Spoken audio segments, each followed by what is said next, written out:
ವಸ್ತುನಿಷ್ಠತೆ, ವಿಶ್ವಾಸಾರ್ಹತೆ, ನಿಖರತೆಗಾಗಿ ನೋಡ್ತಾ ಇರಿ ನ್ಯೂಸ್ ಪುತ್ತೂರು, ಜನಮನದ ಪ್ರತಿಧ್ವನಿ. ಶುಭ ಸಂಜೆ. ನಾನು ಶ್ರೀಮಾ. ಇಂದಿನ ಮುಖ್ಯಾಂಶಗಳು.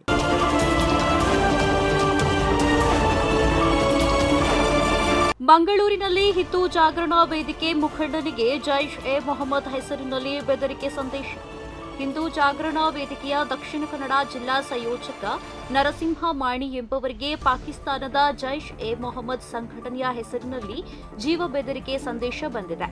ನಿನ್ನ ಸ್ನೇಹಿತನ ಕೈಕಾಲು ಕಡಿಯುತ್ತೇವೆ, ನಂತರ ತಲೆ ಕಡಿದು ದೆಹಲಿಯ ಮೈನ್ ಗೇಟ್ನಲ್ಲಿ ನೇತು ಹಾಕುತ್ತೇವೆ.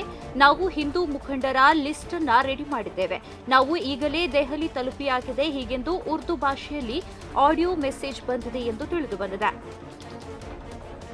ಮಾಣಿ ಹೈಸ್ಕೂಲ್ ಬಳಿ ಗುಡ್ಡ ಕುಸಿತ. ಅಡ್ಡಹೊಳೆ ಬಿಸಿ ರೋಡ್ ರಾಷ್ಟ್ರೀಯ ಹೆದ್ದಾರಿಯ ಅಂಡರ್ ಪಾಸ್ ರಸ್ತೆ ಸಂಚಾರಕ್ಕೆ ಮುಕ್ತಗೊಂಡ ಬೆನ್ನಲ್ಲೇ ಮಾಣಿ ಹೈಸ್ಕೂಲ್ ಬಳಿ ಸರ್ವಿಸ್ ರಸ್ತೆಗೆ ಗೋಡೆ ಕುಸಿದ ಪರಿಣಾಮ ಮಣ್ಣು ರಸ್ತೆಗೆ ಬಿದ್ದಿದೆ. ಈ ಭಾಗದಲ್ಲಿ ತಡೆಗೋಡೆ ನಿರ್ಮಿಸದೇ ಇದ್ದಿದ್ದರಿಂದ ನಿರಂತರ ಸುರಿಯುತ್ತಿರುವ ಮಳೆಗೆ ಗುಡ್ಡ ಕುಸಿದು ಮಣ್ಣು ರಸ್ತೆಗೆ ಬಿದ್ದಿದೆ.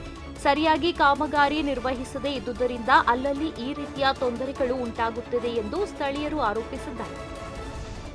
ಹಿರಿಯ ಸಾಹಿತಿ ಎಚ್ಎಸ್ ವೆಂಕಟೇಶ ಮೂರ್ತಿ ನಿಧನ. ಚಲನಚಿತ್ರ ಸಾಹಿತಿಯಾಗಿಯೂ ಗುರುತಿಸಿಕೊಂಡಿದ್ದ ಸಾಹಿತಿ, ಕನ್ನಡ ಖ್ಯಾತ ಕವಿ, ಸಾಹಿತಿ, ನಾಟಕ ರಚನೆಕಾರ ಎಚ್ಎಸ್ವಿ ಎಂದೇ ಚಿರಪರಿಚಿತರಾಗಿದ್ದ ಎಚ್ಎಸ್ ವೆಂಕಟೇಶ ಮೂರ್ತಿ ಇಂದು ನಿಧನರಾಗಿದ್ದಾರೆ. ಪ್ರತಿದಿನದ ಸುದ್ದಿಗಳಿಗಾಗಿ ನೋಡ್ತಾ ಇರಿ ನ್ಯೂಸ್ ಪುತ್ತೂರು, ಜನಮನದ ಪ್ರತಿಧ್ವನಿ. ಧನ್ಯವಾದಗಳು. ವಸ್ತುನಿಷ್ಠತೆ, ವಿಶ್ವಾಸಾರ್ಹತೆ, ನಿಖರತೆಗಾಗಿ ನೋಡ್ತಾ ಇರಿ ನ್ಯೂಸ್ ಪುತ್ತೂರು, ಜನಮನದ ಪ್ರತಿಧ್ವನಿ.